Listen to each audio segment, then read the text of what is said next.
كما يحب ربنا ويرضى وأشهد أن لا إله إلا الله وحده لا شريك له وأشهد أن محمدا عبده ورسوله صلى الله عليه وعلى آله وصحبه ومن تبع الهدى إلى يوم القيامة. Suara saya sampai belakang jelas enggak? Jelas? Alhamdulillah. Sebelah kanan dan kiri? Jelas insyaallah. Mungkin kurang banter, kalah dengan kipas tornado. Jadi kira-kira kalau kipasnya dimatikan Anda kuat enggak? Panasan? Kurangi. Mau diambil kipasnya? Ya, mungkin itu kalau kecepatan 3 mungkin dikurangi jadi 2. Tayyib. Alhamdulillah, kita layak bersyukur kepada Allah Azza wa Jal. Di kesempatan siang ini di Masjid As-Salam Guru, di Masjid Ibadur Rahman Guru As-Salam, Kota Solo, Allah Ta'ala kumpulkan kita dalam rangka untuk belajar bersama. Suasana siang hari panas. Dalam kondisi Anda mungkin sudah makan siang dan ngantuk. Jadi mungkin tidak boleh lama-lama. Apalagi tadi sudah diingatkan, barang buruan itu kalau terlalu banyak ucul kabeh. Nanti malah banyak yang lepas. Mending dapat 1 kijang dibawa pulang atau dapat 10 kijang tapi lepas semua. Pilih yang mana? 1 kijang bawa pulang. Sebagian ahli psikologi menyebutkan kalau orang mendengarkan ceramah monoton, paling maksimal yang bisa dia terima hanya 30%. Dari 30% itu setiap hari hilang 5%. Jadi 30%, kalau sekarang hari Sabtu, Ahad besok hilang 5, Senin hilang 5, Sabtu depan udah hilang semua. Itu kalau nggak dicatat. Makanya tadi ada ungkapan yang disampaikan dalam muqaddimah, al-ilmu saydun wal kitabu quyuduhu. Ilmu itu seperti barang buruan, binatang buruan, sedangkan nyatet itu adalah ikatannya. Qayyid suyudaka bil hibalil wathiqah.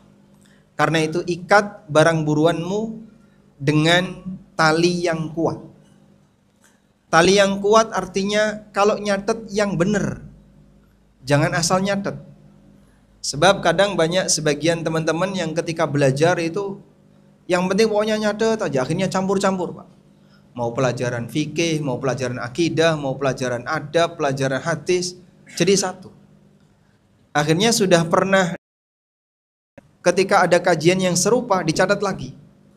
Karena catatannya nggak tertib, sehingga sulit untuk dimurajaah. Maka salah satu di antara kelebihan bagi mereka yang belajar adalah dia rapi ketika mencatat.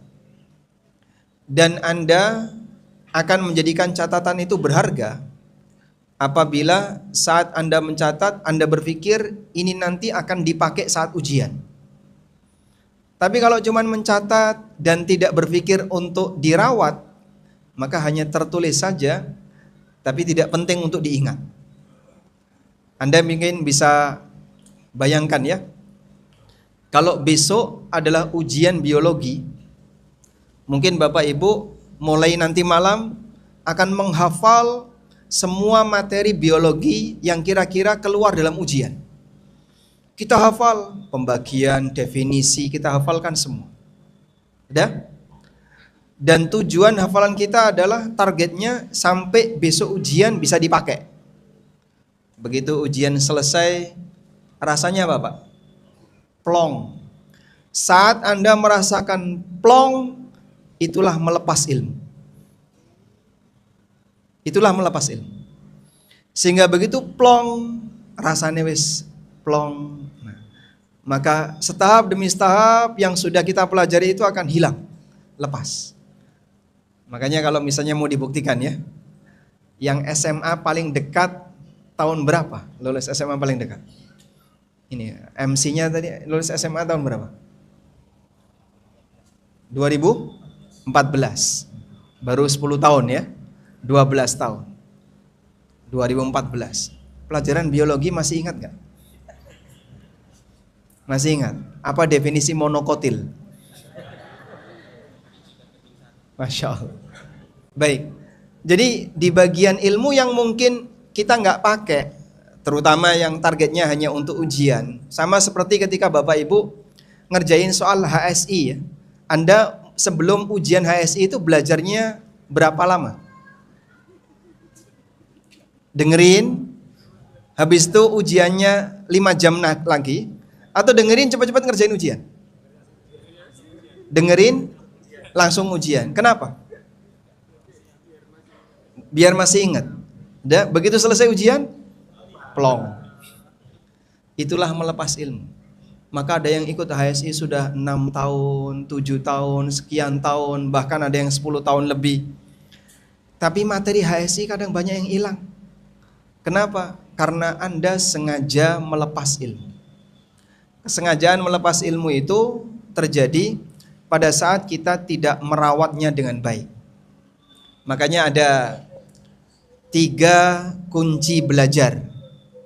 Semuanya mudah dihafal ya. 3 kunci ini saya kasih nama 3N. 3N. Apa itu? 3N ya. Kunci berhasil untuk belajar. 3N. Open, titen, telaten. Hafal insya Allah Pak? Bisa diulang? Open, titen, telaten. Roaming Pak? Nah, beliau nggak paham bahasa Jawa ya. Baik. Agar belajar kita bisa lebih baik, maka kunci yang pertama adalah open. Diopeni itu artinya apa? Dirawat. Dan orang ketika merawat ilmu, maka dia berusaha untuk ngumpulin dan ditata dengan baik, disimpan dengan baik. Kalau Bapak menemukan barang berharga dan itu penting bagi Anda, kira-kira di mana Anda akan menaruh barang itu? Di tempat A, di tempat yang tersembunyi, B, di tempat terbuka, C, di tempat yang mudah diakses. Di mana Anda akan menaruh? Kalau Anda taruh di tempat tersembunyi, di dalam lemari, ada laci, di dalam laci ada box kotak, di dalam kotak ada dompet, ditaruh di situ. Sehingga mungkin buka berkali-kali. Buka pintu kamar, buka lemari, buka laci, buka box, baru kemudian buka dompet, baru ada benda itu. Padahal itu sering Anda gunakan. Maka Anda akan kesulitan. Sebagian jamaah kadang naruh catatan tuh nyelip neng jurun, nyelempit di dalam, akhirnya dia akan kesulitan untuk bisa mengulang kembali membaca karena terlalu jauh kau mencatat. Sesuatu yang penting dan Anda sering butuhkan seharusnya Anda taruh di tempat yang aman tapi mudah diakses. Sehingga Bapak tahu, saya kalau mau bahas ini, saya tahu tempatnya ada di sini. Saya pernah dengar Ustadz ini bilang kayak gini, dulu sempat saya catat, oh catatan saya ada di sini, catatan saya ada di sini. Dia bisa menghafal titik karena dia mencatatnya di posisi yang benar. Yang kedua adalah telaten. Titen ya. Yang kedua titen.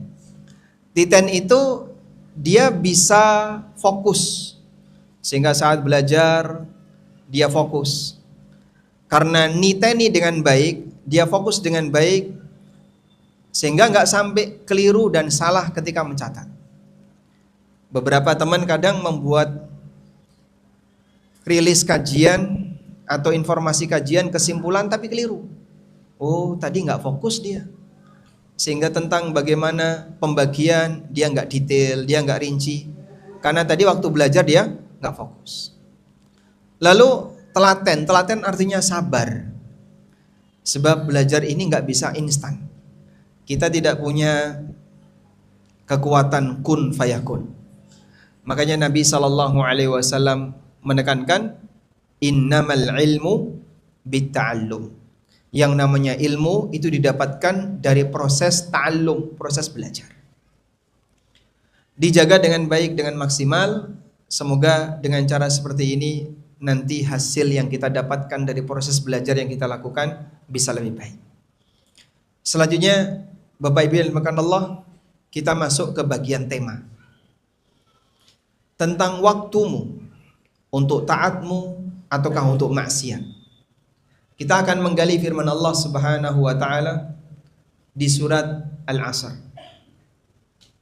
Allah Subhanahu wa taala berfirman, "Wal 'asr innal insana lafi khusr illa alladziina aamanu wa 'amilus shalihat wa tawasaw bil haqqi wa tawasaw bis sabr." Wal 'asr, demi masa. Innal insana lafi khusr, sesungguhnya manusia dalam kerugian.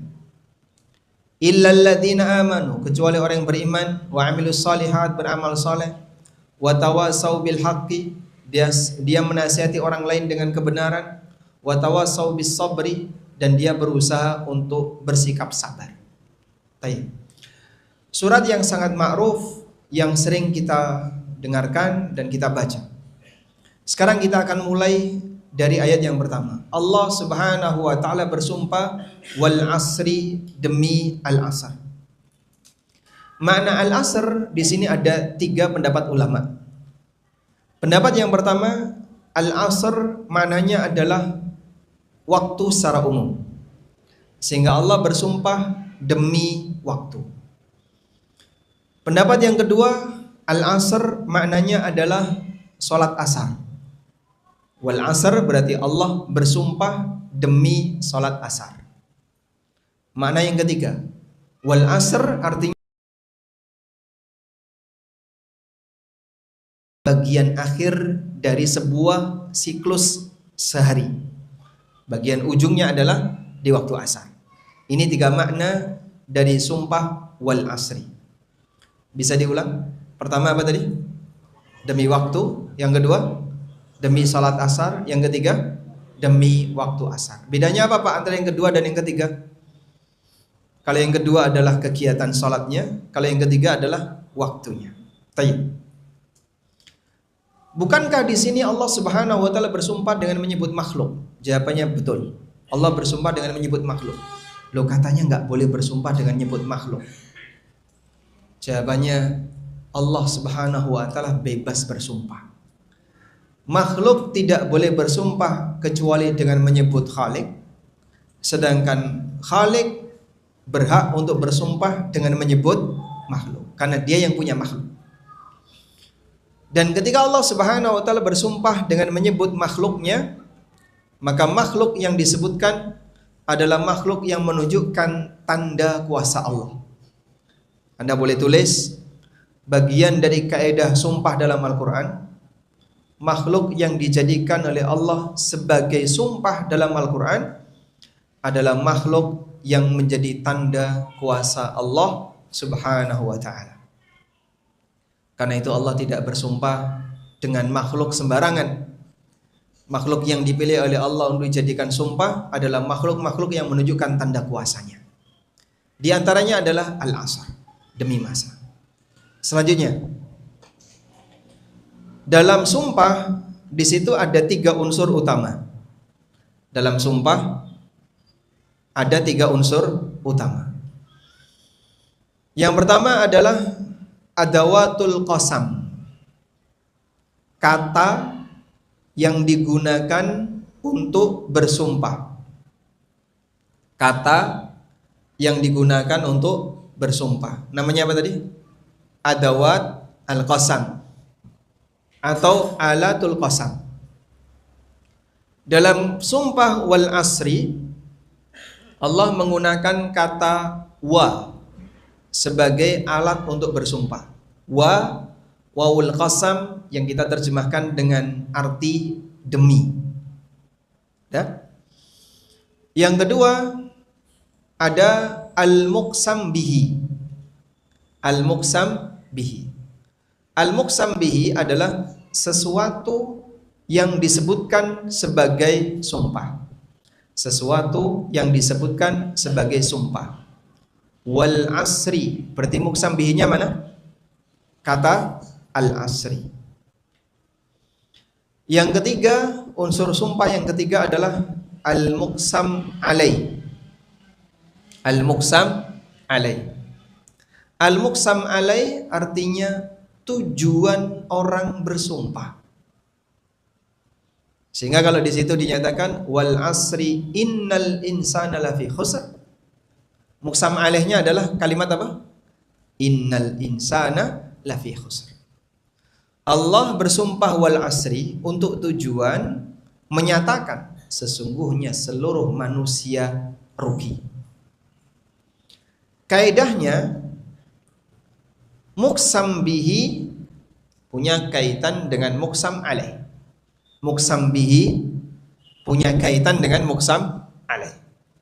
Sehingga Allah ketika bersumpah dengan menyebut A, dengan menyebut B, lalu setelah itu Allah sebutkan kalimat lanjutannya, maka kalimat lanjutannya ini masih berkaitan dengan apa yang disebutkan dalam sumpah tadi. Kata yang disebutkan dalam sumpah.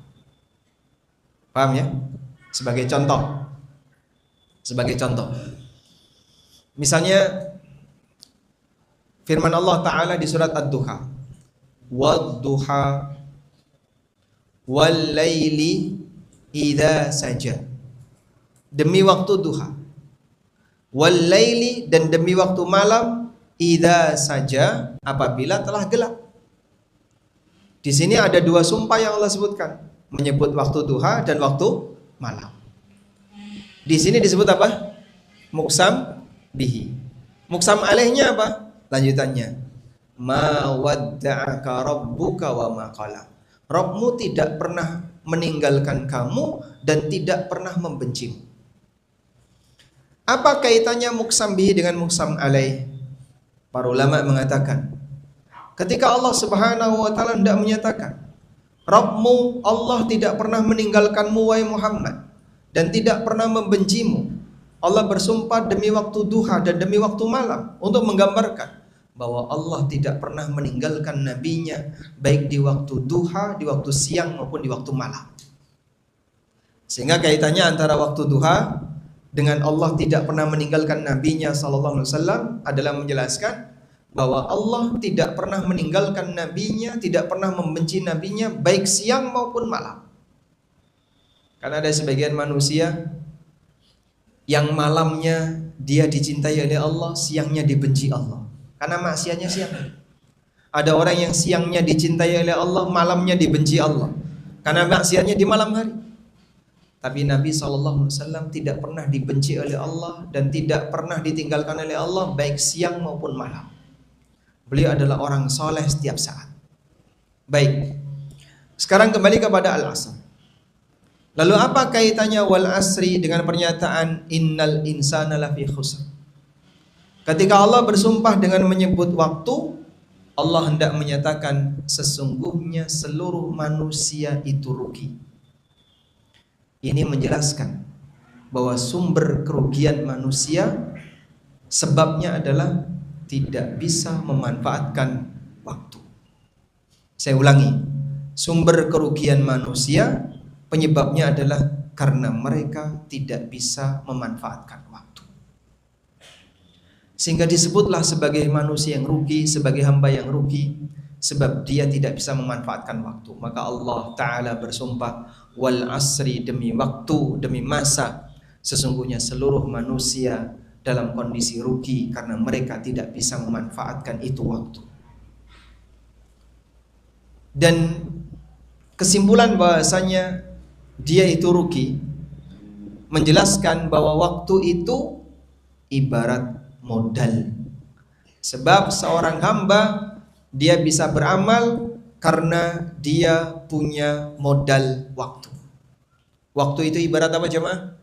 Modal. Sehingga hamba hanya bisa beramal karena dia punya modal waktu. Umur yang Allah berikan kepada kita, waktu yang Allah berikan kepada kita, itulah satu-satunya modal seorang hamba bisa beramal.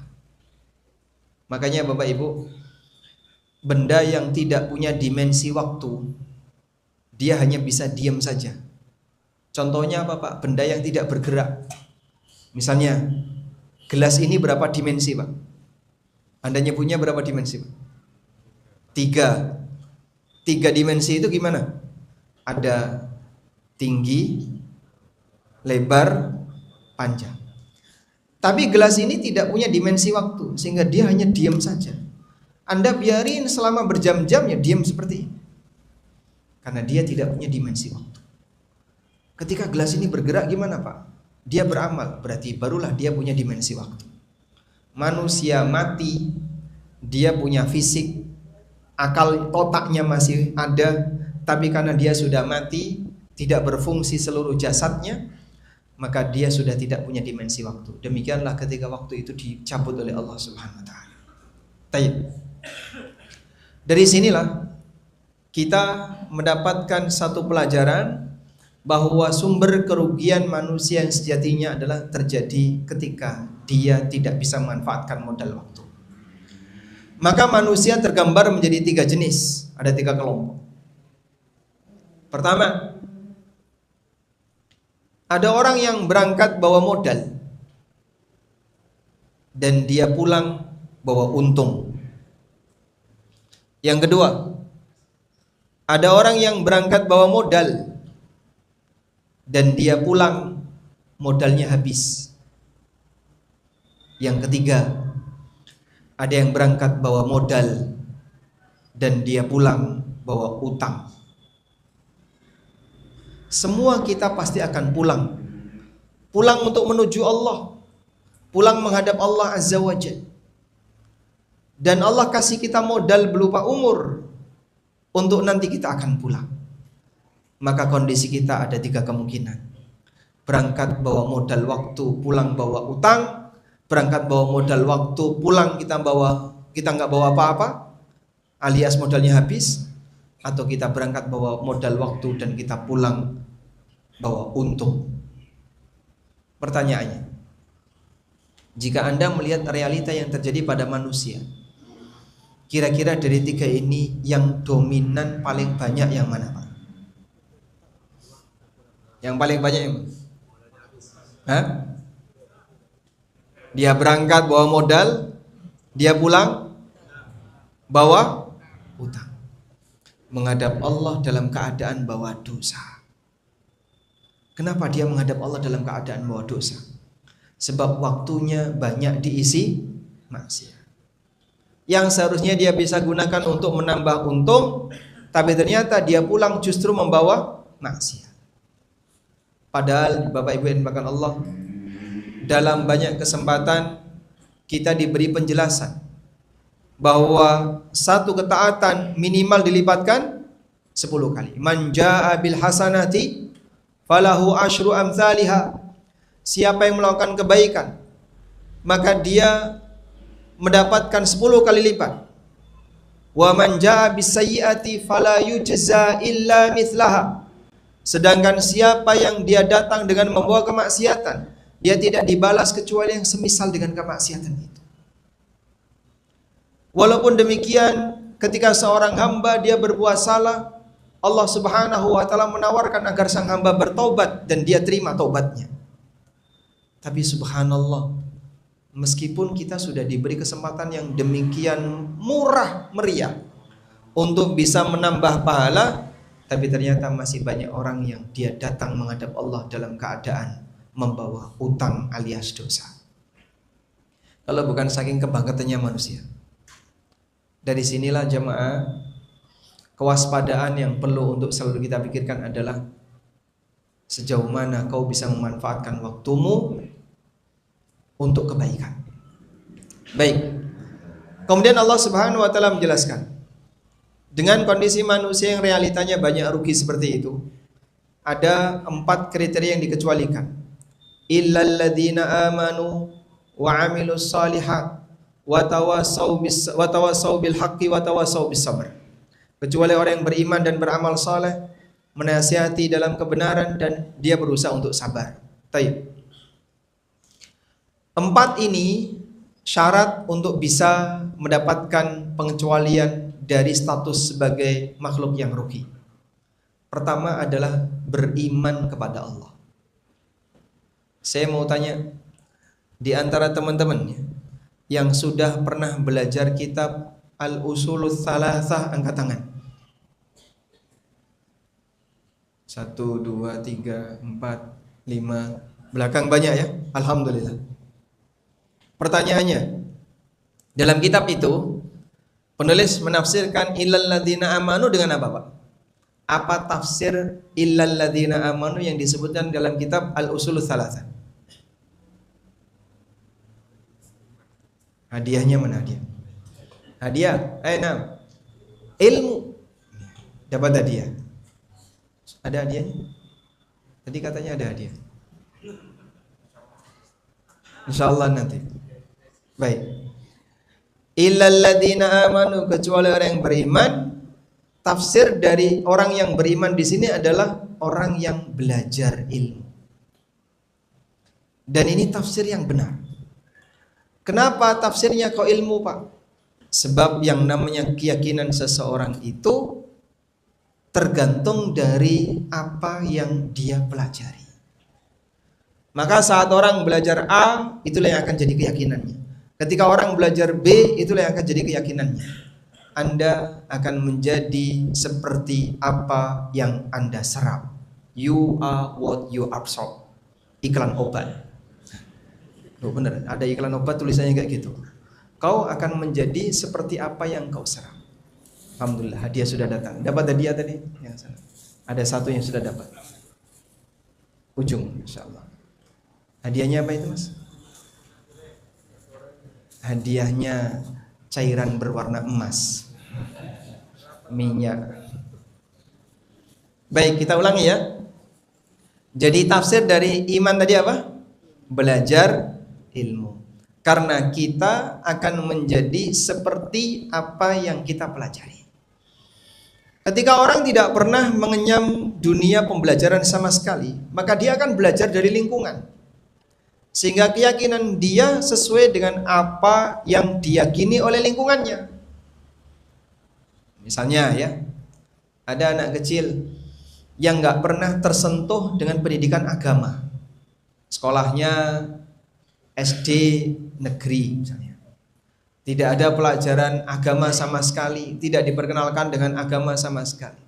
Kira-kira keyakinan yang terbentuk dalam dirinya apa, Pak? Keyakinan yang ada di tengah masyarakat. Sehingga budayanya akan mempengaruhi keyakinannya. Dan dominan masyarakat kita, terutama yang tidak pernah bersentuhan dengan materi agama, keyakinan dia dipengaruhi oleh budaya. Makanya sering kita dengar ya, ada orang punya aneka keyakinan yang aneh-aneh. Dari mana asal usulnya? Jarene sih mbah iki. Jarene wong tuwa dhisik kaya ngono. Katanya dan katanya. Sehingga akidah dia berdasarkan apa? Jarene dan jarene. Makanya dulu pernah kita sampaikan ya, andekannya dikumpulkan jadi apa, Pak? Al-aqidah al-jariniyah. Kumpulan akidah jarene. Itu banyak sekali, Pak. Di Solo ada akidah jarene, di Jogja juga punya akidah jarene. Beda tempat, beda jarene. Makanya orang Jawa Timur dengan orang Jawa Tengah punya bulan sial yang beda. Kalau bulan sialnya wong Solo apa, Pak? Suro. Dari mana kok itu bulan sial? Yo jarene iki, Mas. Kan dhisik iki wis kaya ngono jarene. Pantangan bagi orang sini kalau ngadain hajatan di bulan Muharram, bulan Suro. Berbeda dengan orang Jawa Timur. Orang Lamongan, Surabaya, dan seterusnya ke timur. Bulan sialnya itu bulan Selo. Bapak tahu bulan Selo? Dzulqa'dah. Dzulqa'dah itu namanya bulan Selo. Kenapa disebut sebagai bulan sial? Selo artinya kesesel Allah. Ya monggo tak gadik ramadok kan. Maka diyakini sebagai bulan sial. Sehingga di sana pantangan ngadain hajatan pas bulan Selo, Pak. Nanti hajatannya ditunda pas Dzulhijjah karena banyak daging. Sehingga pas Dzulqa'dah prei libur hajatan.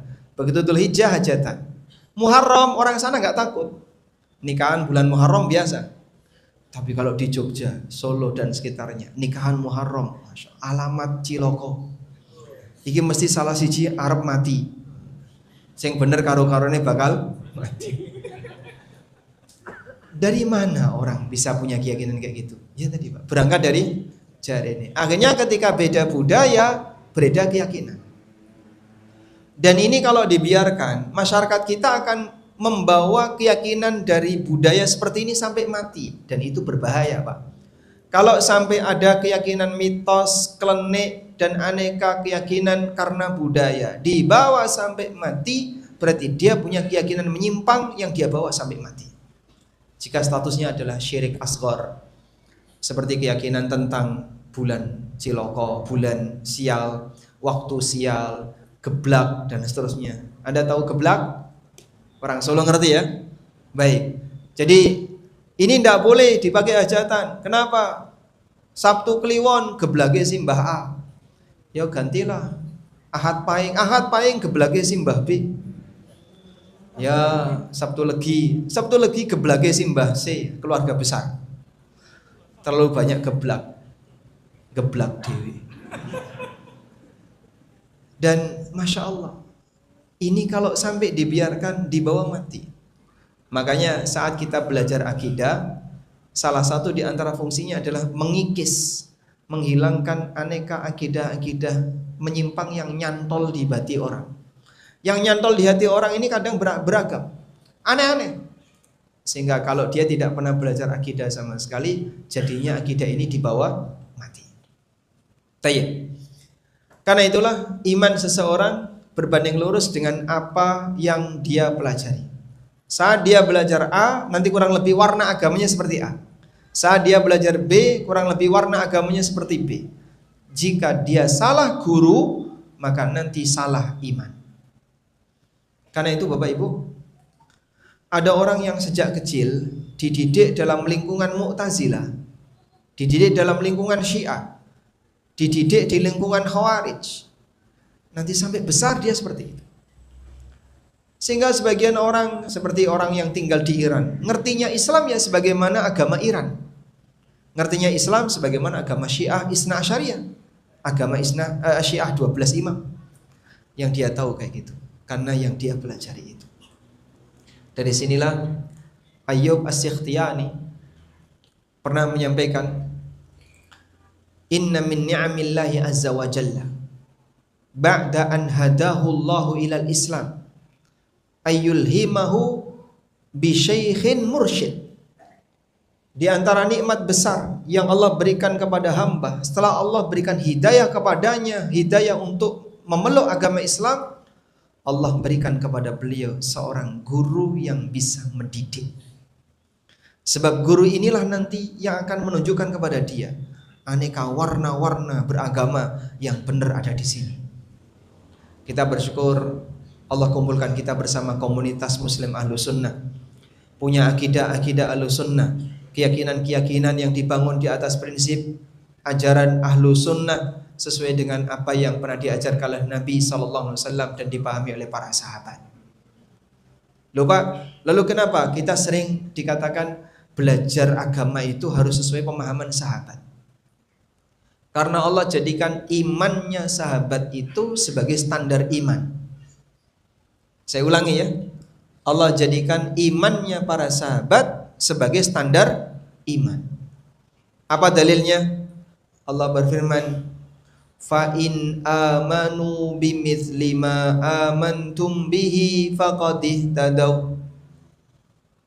Fa in amanu, kalau mereka itu beriman, bimithli ma amantum bihi, sebagaimana iman yang kalian miliki wahai para sahabat. Kalian di sini ketika ayat ini turun siapa? Sahabat. Faqad ihtadaw, maka mereka akan dapat petunjuk. Ibnu Qayyim rahimahullah menjelaskan, berarti sebaliknya, fa illam yu'minu bimithli ma amantum bihi faqad dallu. Kalau mereka tidak beriman sebagaimana imannya kalian wahai para sahabat, berarti mereka menyimpang. Sebab iman manusia terbaik ditaruh oleh Allah Ta'ala sebagai muridnya para nabi. Iman manusia terbaik adalah iman muridnya siapa? Nabi Muhammad SAW. Manusia terbaik di kalangan Bani Israel adalah muridnya Musa. Manusia terbaik di kalangan orang Nasrani adalah muridnya Isa. Manusia terbaik di kalangan Nabi A, Nabi B adalah muridnya. manusia terbaik di kalangan umat Muhammad sallallahu alaihi wasallam adalah muridnya Nabi Muhammad sallallahu alaihi wasallam. Sehingga Allah jadikan ini sebagai standar. Sehingga kita tidak perlu mencari yang lain. Karena standarnya sudah Allah taruh di depan. Ketika ditaruh di depan, kau tinggal tiru saja. Makanya beragama itu prinsipnya meniru, bukan membuat yang baru. Karena yang sempurna ditaruh oleh Allah di depan. Selanjutnya, posisi orang ketika salah guru inilah yang kemudian berbahaya. Makanya Ibnu Sirin rahimahullah, beliau menyampaikan, al-ilmu minad din. Ilmu itu bagian dari agama. Fandur amman ta'khuduna dinakum. Karena itu perhatikan dari mana kalian mengambil agama kalian. Sebab belajar agama sama dengan membangun ideologi. Maka salah guru nanti orang akan jadi salah keyakinan. Yang kedua, wa amilus solihat, dan beramal saleh. Apa yang dimaksud dengan amal saleh? Amal saleh adalah amal yang sesuai ilmu yang benar. Kita ulangi, amal saleh adalah penerapan sesuai dengan ilmu yang benar. Tidak? Karena itu kalau ada orang punya pengetahuan tertentu, tapi praktek perbuatannya tidak sesuai dengan ilmu yang dia pelajari, maka perbuatan ini ilmu adalah amal yang salah. Perbuatannya adalah amal yang salah. Karena itulah Allah Subhanahu wa taala atau Nabi SAW memuji para khulafa dengan dua pujian. Khulafaur Rasyidun Al-Mahdiyun. Beliau mengatakan alaikum bisunnati wa sunnatul khulafa'ir rasyidin al-mahdiyyin. 4 khalifah yang kita kenal, mereka disifati oleh Nabi SAW dengan ar-rasyidun al-mahdiyun. Apa itu ar-rasyidun? Ar-rasyidun berasal dari kata ar-rushdu. Ar-rushdu itu lawan dari kata al-ghayyu. Allah berfirman, qad tabayyana ar-rushdu minal ghayyi. Sungguh telah jelas perbedaan antara ar-rushdu dengan al-ghayyu. Apa itu ar-rushdu, Pak? Ar-rushdu artinya orang yang benar amalnya. Orang yang benar amalnya. Berarti manusia yang menyimpang amalnya adalah orang yang melakukan al-ghayyu. Yahudi punya ilmu tapi amalnya menyimpang, maka mereka telah melakukan al-ghayyu. Yang kedua adalah al-mahdiyun. Al-mahdiyun dari kata al-huda, dan lawan dari kata al-huda adalah ad-dalal. Ad-dalal artinya ilmunya menyimpang, pemahamannya menyimpang. Sehingga ad-dalal berarti orang ini pemahaman dan apa yang dia miliki tidak sesuai kebenaran, alias kesesatan. Baik. Allah jadikan dua ini kontras. May yahdihillah fala mudhillalah. Siapa yang Allah berikan petunjuk, Allah tidak akan ada satupun yang bisa menyesatkannya. Nah, keseimbangan antara al-ilmu dengan amal akan melahirkan ar-rusdu wal huda. Dan itulah makna firman Allah Subhanahu wa taala, "Walladzi arsala rasulahu bil huda wa dinil haqq liyudhhirahu 'ala dini kulli." Dialah zat yang mengutus rasulnya dengan membawa al-huda dan dinul haq. Al-huda artinya petunjuk, yaitu ilmu yang benar. Dinul haq artinya agama yang lurus, dan maknanya adalah amal saleh. Allah Ta'ala menjadikan dakwahnya para nabi ada di dua titik ini. Ilmu yang benar dan amal yang sesuai ilmu. Baik. Karena itu saat orang pemahamannya salah, akidahnya salah, pemahamannya salah, akan melahirkan amalan yang salah. Sehingga dia dari posisi mendapatkan posisi sebagai orang yang dolal dan orang yang melakukan al-ghayy. Sebaliknya orang yang amalnya benar dan ilmunya benar, dia adalah ar-rasyidun al-mahdiyun. Baik. Selanjutnya, tanggung jawab setelah orang itu beramal adalah dia menyampaikan kepada orang lain. Kenapa menyampaikan kepada orang lain? Karena sesama muslim disyariatkan untuk saling tolong menolong dan membantu agar mereka bisa masuk surga bersama. Maka kita tidak disyariatkan untuk jadi orang soleh sendirian. Tapi bagaimana ketika kita jadi orang soleh, ngajak orang lain untuk turut jadi orang soleh. Bagaimana ketika kita jadi orang soleh, kita juga ngajak orang lain untuk turut jadi orang soleh. Membiarkan orang ketika berbuat penyimpangan, padahal kita mampu untuk meluruskan, maka kita berdosa. Itulah arti penting dari dakwah, mengedukasi masyarakat untuk menurunkan kesolehan kepada mereka. Baik. Dan 3 ini tantangannya berat. Belajar, mengamalkan ilmu, dan mendakwahkan. Maka Allah Subhanahu wa taala berikan satu arahan lagi. Wa tawasau bis sabr, dan dia berwasiat dalam kesabaran. Artinya dia berusaha untuk bertahan, bersabar dalam melakukan 3 hal di atas. Dengan demikian maka dia akan bisa menjadi hamba yang dikecualikan dari status manusia rugi. Wallahu ta'ala alam. Baik, saya kira Anda sudah ngantuk. Jadi materinya sampai di sini saja. Untuk sisa waktu nanti kita kembalikan ke pembawa acara. Barangkali ada yang mau disampaikan. Wassallallahu ala nabiyyina Muhammadin wa ala alihi wa sahbihi wasallam. Bismillah.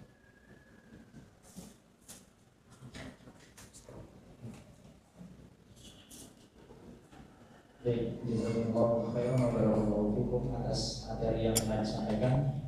Kita lanjutkan ke tanya jawab. Ini tadi sudah ada beberapa pertanyaan yang masuk Ustaz di link yang sudah. Ya, jadi mungkin nanti sambil diperhatikan kalau sekiranya peserta gaji ini matanya sudah banyak yang merah, ya. Itu menandakan mereka sudah nggak betah. Makanya ada yang lihat jam bolak-balik ke kapan, Pak. Kebanyakan makan kambing. Tadi kan nggak makan kambing. Ini baru fase belajar, ya. Mengamalkan, mengajarkan, baru sabar. Makanya belum pada fase sabar mereka sudah nggak sabar. Fadhal.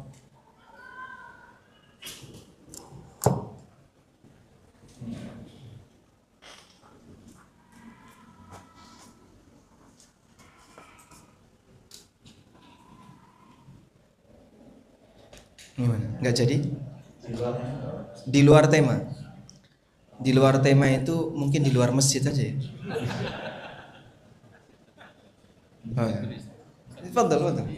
Untuk yang baca. Saya milih, wah nanti lama lagi nih kalau saya.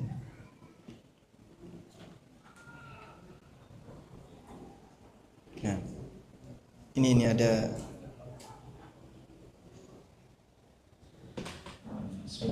Assalamualaikum warahmatullahi wabarakatuh. Waalaikumsalam warahmatullahi wabarakatuh.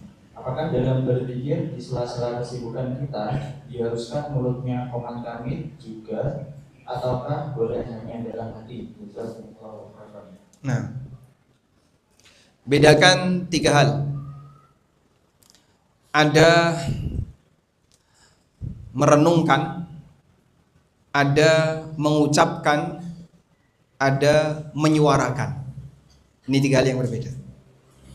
Merenungkan, mengucapkan, menyuarakan. Sudah?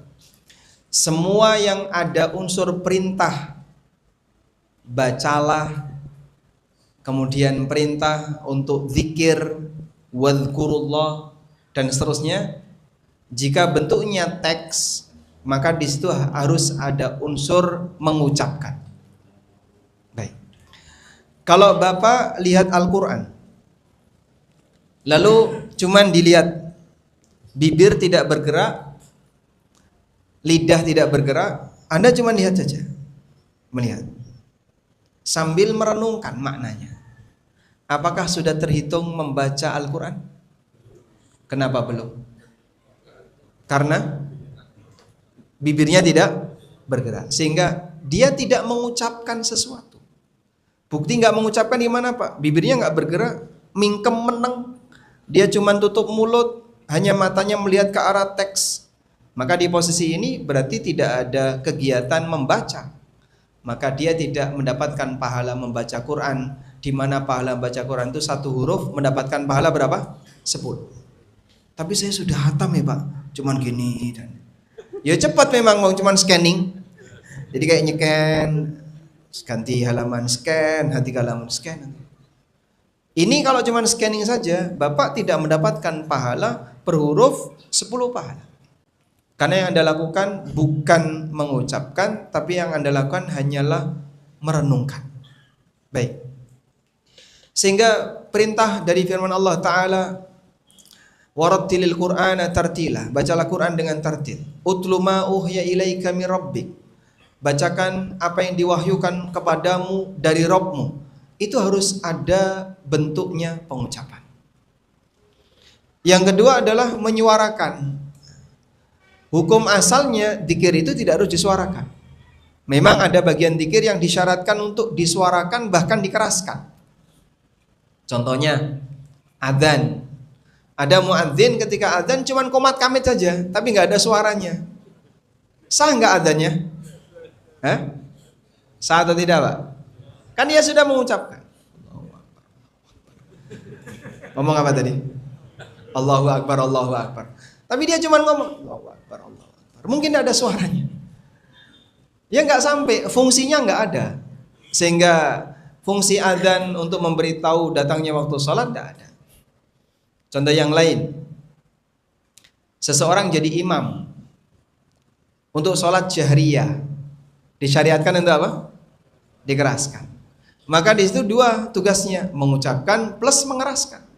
Kalau dia tidak mengeraskan, maka dia tidak memenuhi sunnah, sehingga makmumnya jadi nggak pada tahu. Udah salam tuh, lah nggak ngerti aku, tak kira durung ruku. Ternyata imamnya sudah salah, mau neng-nengan, ya, salah. Taib. Nah, kaitannya dengan sholat, ada sebuah pernyataan yang pernah disampaikan oleh Imam Asy-Syafi'i rahimahullah. Beliau pernah mengatakan, la tasihhus shalah illa bin nutqi. Tidak sah salat kecuali dengan diucapkan. Maka kalau ada orang yang salat tapi meneng mingkem takbiratul ihram ya, mau meneng aja Pak, sah nggak salatnya? Tidak sah. Kenapa? Karena dia tidak membaca takbiratul ihram, dia tidak membaca Al-Fatihah. Sehingga kalau Bapak melihat ada orang yang salat mulutnya nutup, pastikan batal. Oh Pak, dia baca sambil tutup mulut, nggak bakalan mungkin. Kita uji ya. Coba masnya ya. Ya, tutup mulut, ucapkan Allah. Nggak bisa. Tutup mulut, Allah. Bisa Pak? Nggak bisa. Hanya mengucapkan kata Allah, kita tutup mulut nggak bisa. Akbar, apalagi Pak, lebih susah lagi. Maka kalimat Allahu Akbar hanya akan terucap ketika kita menggerakkan bibir. Sehingga kalau ada orang yang salat dan dia mingkem, pastikan salatnya batal. Berarti dia tidak takbiratul ihram, dia tidak baca Al-Fatihah, dia nanti tidak baca tasyahud dan beberapa bacaan yang menjadi rukun salat. Karena itu kalau tadi ada pertanyaan, kita dzikirnya cuman diam saja, direnungkan dalam hati, bisa jadi dia mendapatkan pahala merenungkan, tapi tidak terhitung mendapatkan pahala mengucapkan dzikir. Wallahu a'lam. Pertanyaan kedua Ustaz, bagaimana cara mengembalikan harta hasil dari korupsi? Bagaimana cara mengembalikan harta dari hasil korupsi? Tergantung punya siapa. Kalau harta hasil korupsi itu punya lembaga, yayasan, swasta, sekolah, tempat kerja, atau lembaga yang lain tempat Anda bekerja, maka harus dikembalikan kepada lembaga tersebut. Yang kedua, Jika harta hasil korupsi itu milik negara, berarti harus dikembalikan ke negara. Nah, muncul pertanyaan, lalu bagaimana teknis mengembalikan harta hasil korupsi itu ke negara? Sementara kita misalnya tidak tahu gimana caranya untuk transfer jadi kas negara. Jadi boleh nggak misalnya harta hasil korupsi itu dikembalikan ke negara? Ya harusnya kayak gitu. Terus gimana Pak? Kau caranya gimana kembalikan harta itu ke negara? Saya tidak tahu nomor rekening negara. Saya nggak ngerti gimana saya bisa menyalurkan harta ini ke negara. Jika demikian Anda kesulitan, maka bisa Anda salurkan dengan cara untuk perbaikan fasum yang seharusnya menjadi tanggung jawab negara. Contoh, perbaikan jalan. Contoh yang lain, perbaikan selokan. Itu tanggung jawab siapa? Negara. Karena ini tanggung jawab negara, maka Anda salurkan untuk itu, berarti kembali ke negara. Kalau kesulitan gimana Pak? Cuma nanggung Pak, hanya 300.000. Kalau untuk perbaikan jalan dapat apa? Ada nggak cara yang lain yang kira-kira bisa kembali ke negara? Apa yang menjadi tanggung jawab negara sehingga kau bisa salurkan dana itu untuk membantu tanggung jawab negara? Kayaknya kalau sekarang yang paling gampang ya MBG Pak. Setuju nggak? Hah? Itu kan tanggung jawab negara, betul? Bahkan program utama kan? Berarti kalau orang korupsi, dana korupsi dipakai untuk MBG, dia sudah selesai mengembalikan dana korupsi itu ke negara. Setuju saja? Tidak setuju? Ya sudah kalau gitu pakai kambing kurban. Kalau boleh dipakai menggunakan kas negara kan berarti ini bisa kembali ke negara. Tapi mungkin solusi yang bisa digunakan adalah kembalikan kepada undang-undang. Dalam UUD 45 dinyatakan fakir miskin dan anak telantar dipelihara oleh negara. Ada nggak fakir miskin yang belum mendapatkan hak dari negara? Ada ya. Nah, ketika ada, Anda kasihkan ke mereka. Ketika Anda kasihkan ke mereka dana itu dengan niat ini sebagai pengganti dari dana negara yang Bapak belum dapat, maka dikasihkan hasil korupsi tadi. Insya Allah boleh. Wallahu a'lam.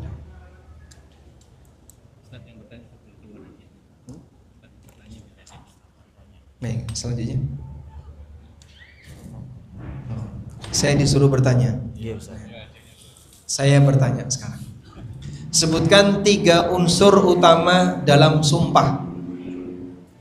Silakan. Kata yang digunakan untuk bersumpah. Misalkan wa. Waktu untuk bersumpah qasamun bihi, Muksam bihi. Kata yang ya.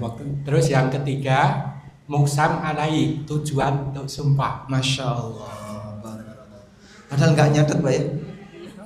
Ngerekam saja. Ngerekam. Beliau lebih canggih daripada yang nyatet. Terima kasih. Yuswa pinten Pak? 63 lebih. Masya Allah. 63 sudah canggih kayak gitu ya. Apalagi mudanya kayak apa tuh? Barakallahu fikum. Selanjutnya, sebutkan makna dari kata al-asr. Untuk yang pilih. Nah, silakan Pak. 1. Waktu asar. Sholat asar. Gimana? Waktu pada umumnya. Makna dari kata al-asar adalah waktu asar, sholat asar, dan waktu secara umum. Alhamdulillah. Betul jamaah? Selanjutnya, bagaimana tips agar belajar bisa semakin berhasil? Ayo, fadhil. 3M Ustaz. 3N. Open, titen, dan telaten. Artinya Open, titen, dan telaten. Apa merawat. yang dimaksud dengan titen? Fokus Ustaz. Fokus. Maksudnya fokus? Fokus mendengarkan semua materi dan jangan sampai keliru untuk menyimpulkan. Baik, perhatian dan jangan sampai keliru untuk menyimpulkan. Alhamdulillah dapat hadiah. Masya Allah, jazakallahu khairan Ustaz.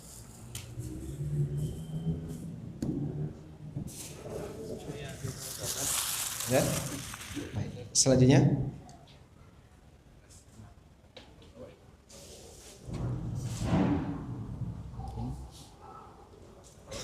Assalamualaikum Ustadz, izin bertanya, apa yang bisa kita lakukan apabila melihat kemaksiatan tetangga? Ia terkenal soleh, berpengaruh, tapi ia sangat pandai berbicara. Selama ini baru bisa mengingkari dalam hati.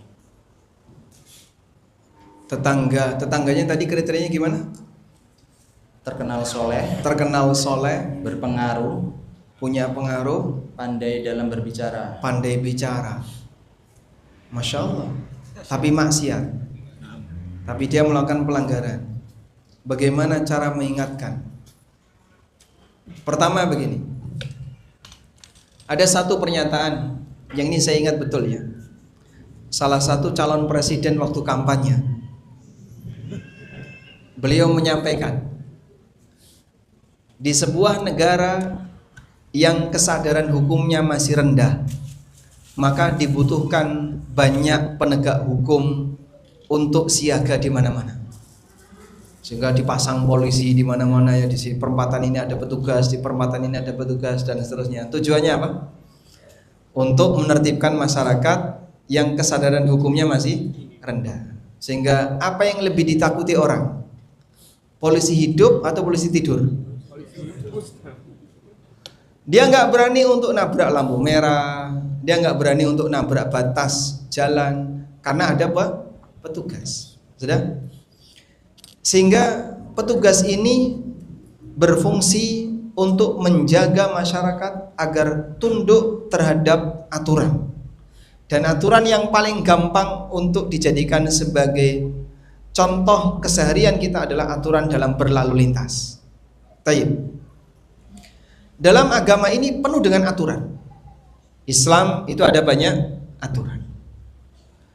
Pertanyaannya adalah, kira-kira sejauh mana tingkat kedisiplinan masyarakat muslim terhadap aturan Islam? Kita sendiri bisa menyimpulkan, kayaknya masih rendah, Pak. Sehingga kesadaran orang terhadap aturan Islam, kesadaran orang terhadap hukum Islam itu masih rendah. Bapak bisa bayangin ya, andaikan dulu Piagam Jakarta, Pancasila, sila yang pertama, ketuhanan yang Maha Esa, dan kewajiban untuk menjalankan syariat Islam bagi para pemeluknya. Andaikan itu disahkan, mungkin banyak muslim masuk penjara. Karena banyak di antara mereka yang melakukan pelanggaran terkait syariatnya sendiri. Sehingga di posisi ini kenyataannya adalah bahwasanya kaum muslimin sendiri sadar aturannya masih rendah. Bahkan itu terjadi di kalangan para tokoh agama. Sehingga tokoh ini kurang sadar aturan, tokoh ini kurang sadar aturan, demikian pula bawahnya. Pertanyaannya, siapa penegak hukum aturan agama itu? Siapa penegak hukum aturan agama itu? Jawabannya adalah seluruh kaum muslimin. Dan ini sudah mendapatkan legalitas dari Nabi SAW, di mana beliau bersabda, "Man ra'a minkum munkara." Siapapun di antara kalian yang melihat kemungkaran, siapapun yang melihat kemungkaran, gak pandang bulu, mau dia punya status sosial maupun yang tidak punya status sosial. Siapa yang lihat kemungkaran, falyughayyirhu, maka hendaknya dia ubah. Dengan apa? Tangan atau lisan atau hati. Sehingga kalau gak berani dengan tangan, dengan lisan. Gak bisa dengan lisan, minimal dengan batin. Walhamdulillah, kalaupun orang sudah memiliki pengingkaran dalam hati, kata Nabi SAW, itu sudah menggugurkan kewajiban amar ma'ruf nahi mungkar. Saya ulangi, sudah menggugurkan kewajiban amar ma'ruf nahi mungkar. Tapi disebut oleh Rasulullah SAW, wadzalika ad'aful iman. Tapi dia berada pada titik iman yang paling lemah. Pertanyaannya, berarti kalau ada orang maksiat dan dia turut menikmati maksiat itu, berarti kan gak ada pengingkaran dalam hati. Jika mengingkari dalam hati disebut oleh Nabi Sallallahu Alaihi Wasallam itu adalah tingkatan iman yang paling lemah. Berarti kalau ada berbuat maksiat dan dia menikmati maksiat itu, pengingkarannya ada nggak? Tidak ada. Kalau dia tidak ada pengingkaran, berarti masih punya iman atau tidak?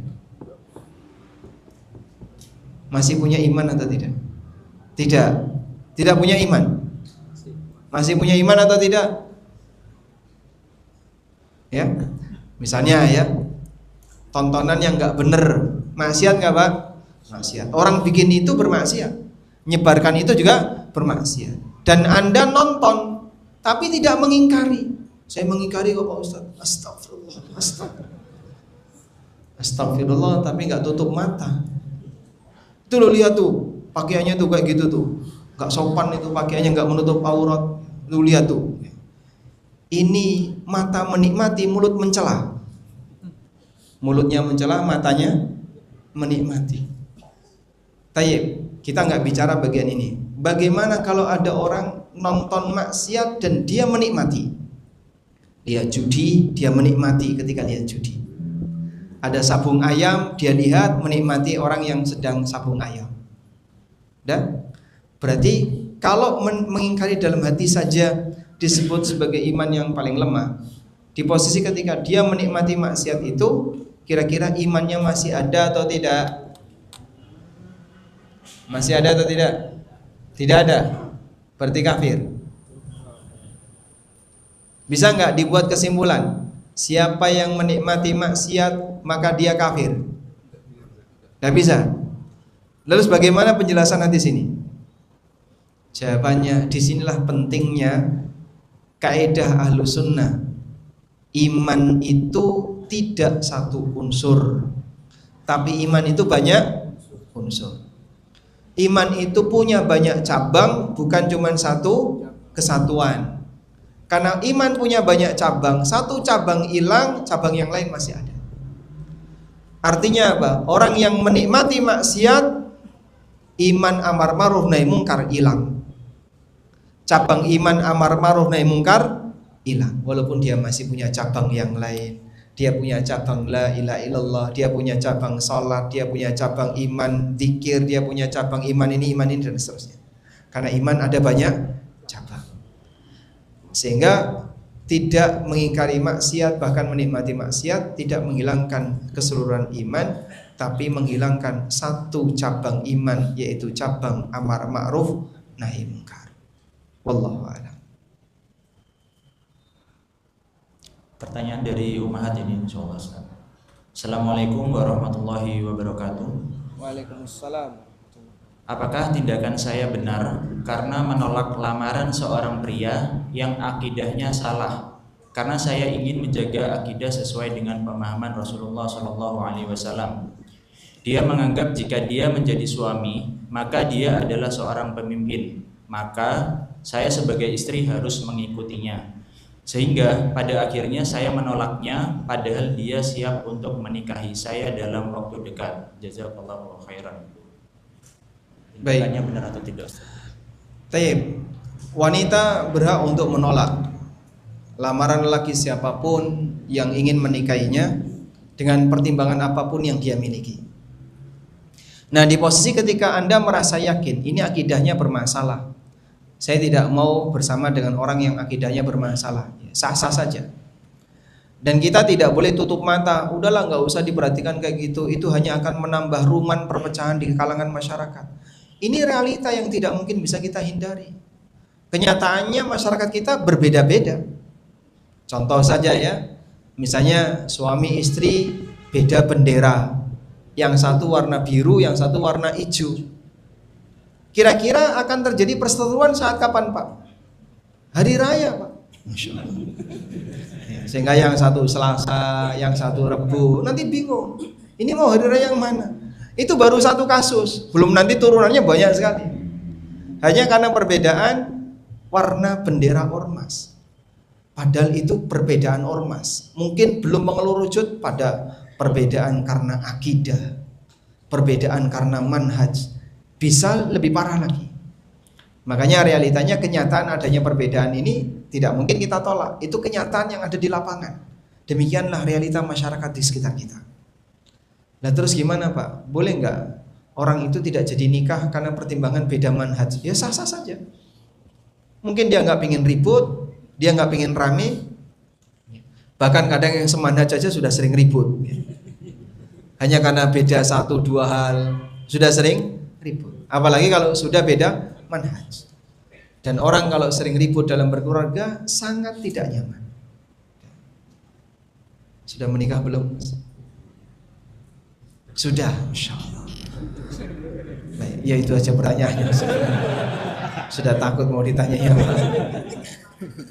Sebelahnya pernah nggak berantem dengan istrinya? Belum nikah?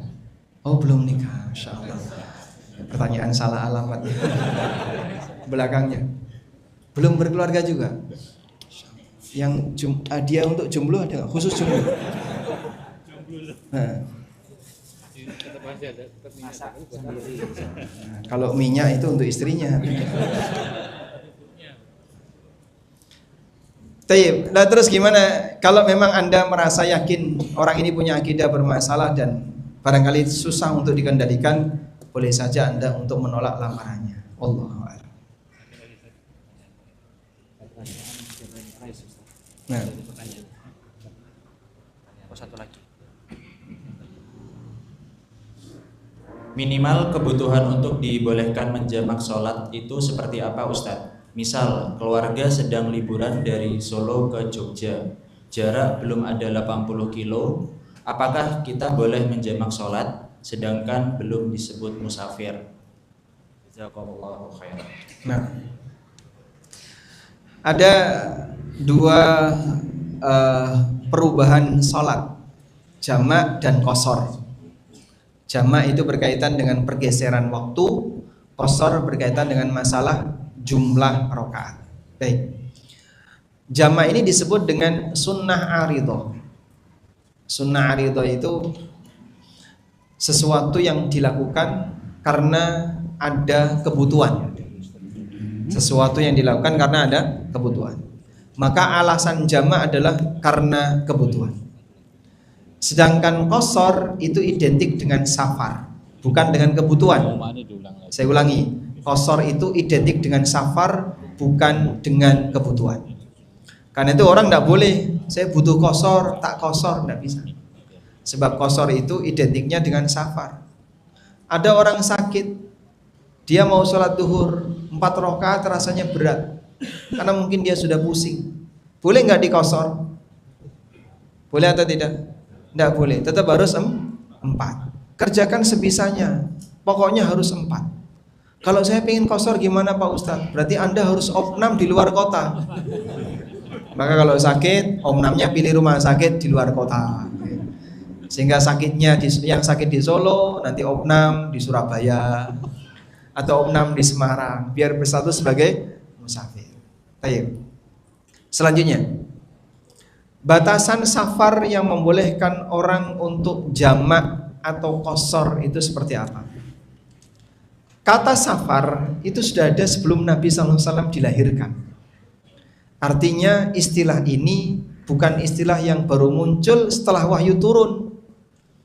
Ada istilah yang baru muncul setelah wahyu turun, sehingga sebelum ada wahyu orang tidak tahu. Sampai Nabi Muhammad SAW juga nggak ngerti. Ma kunta tadri mal kitabu walal iman, walakin ja'alnahu nuran nahdi bihi man nasha'u min ibadina. Engkau tidak tahu apa itu kitab atau apa itu iman sebelum engkau diutus jadi nabi. Sehingga istilah ini baru ada setelah wahyu turun. Contohnya apa Pak? Istilah sholat. Apa definisi sholat secara makna syar'i? Itu baru ada setelah ada syariat. Apa definisi sholat? Apa definisi puasa secara makna syar'i? Baru ada setelah ada syariat. Walaupun kata sholat, kata puasa sudah dimiliki oleh orang Arab, tapi dalam definisi secara bahasa. Makanya kalau misalnya ada sebagian orang yang nakal ya, orang-orang liberal, sholat itu kan secara makna bahasa artinya doa. Doa itu eling. Mongko wong nek wis eling berarti wis sholat. Sampeyan gak sholat, aku wis eling. Kita sampaikan, Nabi Muhammad Sallallahu Alaihi Wasallam itu diutus untuk menjelaskan makna bahasa atau menjelaskan makna syariah. Kalau beliau diutus untuk menjelaskan makna bahasa, nggak butuh Nabi, Pak. Orang Arab sudah ngerti sebelum ada Nabi. Maka adanya Nabi untuk menjelaskan makna yang sesuai wahyu, makna syariat. Dipahami ya? Baik.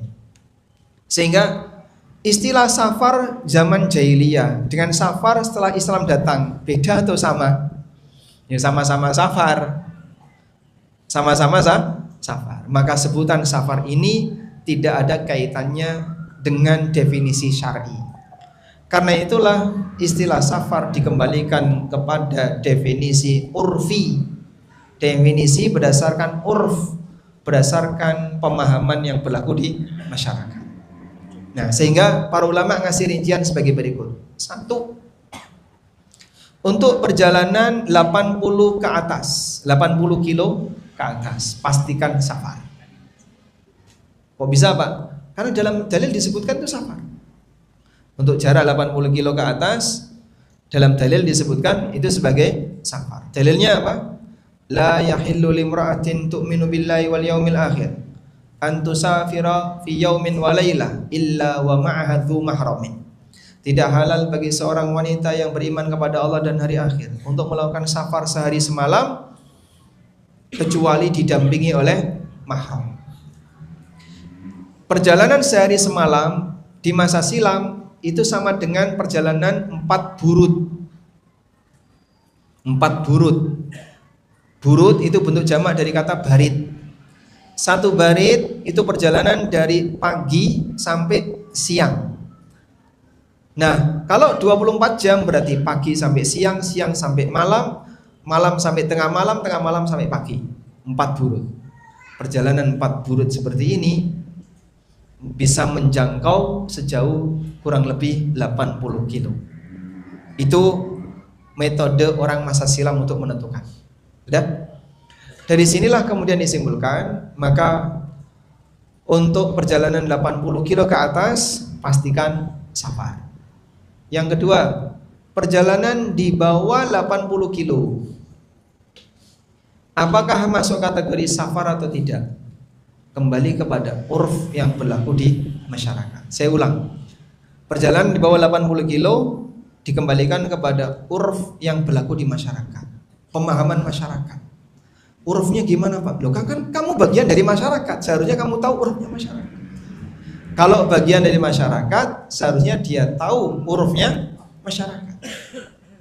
Tapi saya masih bingung, Pak. Coba kamu pelajari lagi, seperti apa urufnya masyarakat. Pertanyaannya sekarang, Jogja Solo menurut urufnya orang Solo safar atau tidak? Solo Jogja menurut urufnya orang Solo safar atau bukan? Saya sebagai warga Jogja ya, itu punya pemahaman begini. Wong Jogja ke Klaten itu nggak safar, tapi Jogja ke Magelang safar. Padahal jaraknya kurang lebih sama. Jadi Jogja ya sama-sama beda provinsi kan. Klaten Jawa Tengah kan. Klaten Jawa Tengah, Magelang juga Jawa Tengah. Orang Jogja ke Klaten itu mereka sepakat nggak safar, biasa. Tapi orang Jogja ke Magelang, Muntilan, padahal kan tetangga ya, itu masuk kategori safar. Itu contoh uruf. Jogja Purworejo safar. Tapi orang Purworejo ke Jogja nggak safar karena ke bandara, mepet dengan Purworejo. Jadi intinya seperti ini, dikembalikan kepada uruf. Kalau Anda memahami misalnya Solo Wonogiri, Solo Wonogiri safar enggak? Enggak. Safar? Enggak safar. Kok beda pendapat ini?